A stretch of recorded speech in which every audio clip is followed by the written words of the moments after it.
Simon could now see the cloaked and hooded figures who made up the column, a silent host moving with ritual precision. "I'm on the dream road," he realized suddenly. "Amorasu said that I was closer to it than other folk." But what was he watching?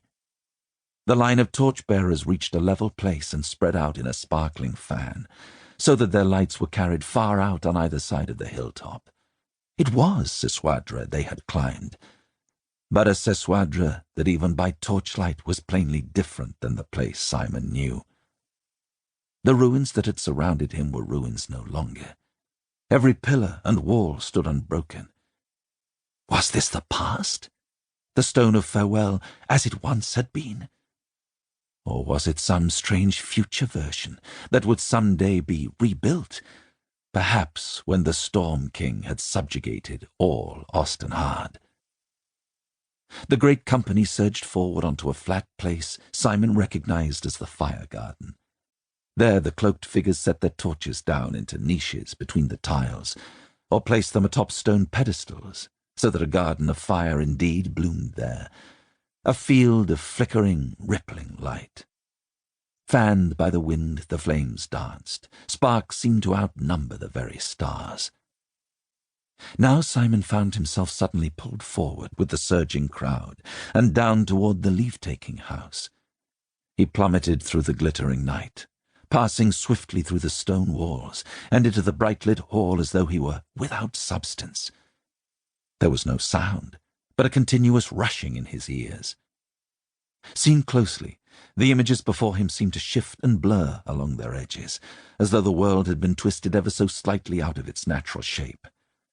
Unsettled, he tried to close his eyes, but found that his dream self could not shut out these visions. He could only watch, a helpless phantom. Many figures stood at the great table. Globes of cold fire had been placed in alcoves on every wall, their blue, fire-orange, and yellow glows casting long shadows across the carved walls. More and deeper shadows were cast by the thing atop the table, a construct of concentric spheres like the great astrolabe Simon had often polished for Dr. Morgani's.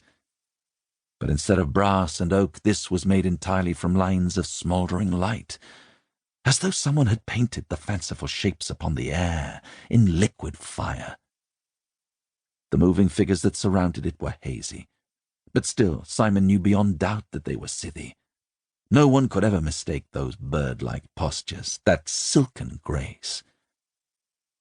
A Scyther woman in a sky-blue robe leaned toward the table, and deftly scribed in trails of finger flame her own additions to the glowing thing. Her hair was blacker than shadow, blacker even than the night sky above Seswadra.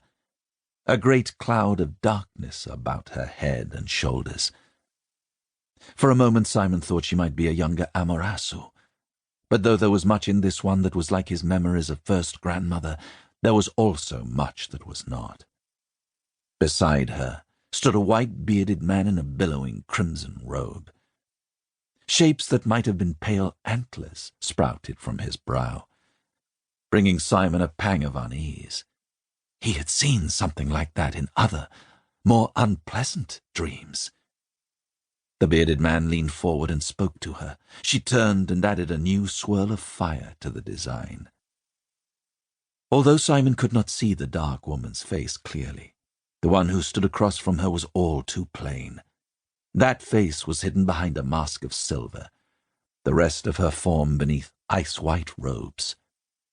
As if in answer to the black-haired woman, the Norn queen raised her arm and slashed a line of dull fire all the way across the construct, then waved her hand once more to lay a net of delicately smoking scarlet light over the outermost globe. A man stood beside her, calmly watching her every move. He was tall and seemed powerfully built, dressed all in spiky armor of obsidian black. He was not masked in silver or otherwise, but still Simon could see little of his features. What were they doing? Was this the pact of parting that Simon had heard of? For certainly he was watching both Scythi and Norn gathered together upon Seswadra.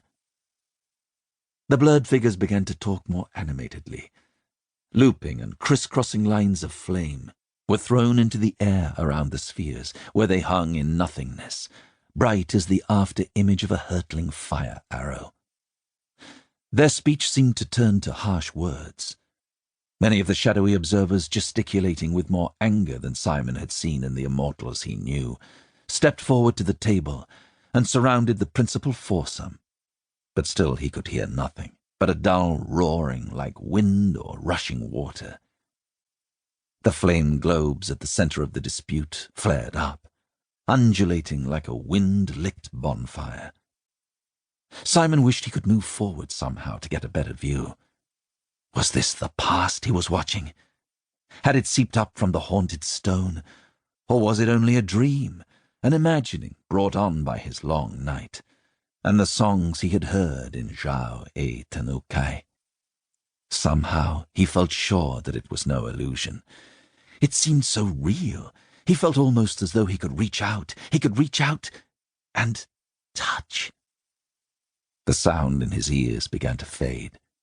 The lights of torches and spheres dimmed. Simon shivered back into awareness. He was sitting atop the crumbling stone of the observatory, dangerously close to the edge. The city were gone. There were no torches in the fire garden, and no living things visible atop Seswadra except a pair of sentries sitting near the watchfire down beside the tent city. Bemused, Simon sat for a little while staring at the distant flames and tried to understand what he had seen. Did it mean something? Or was it just a meaningless remnant?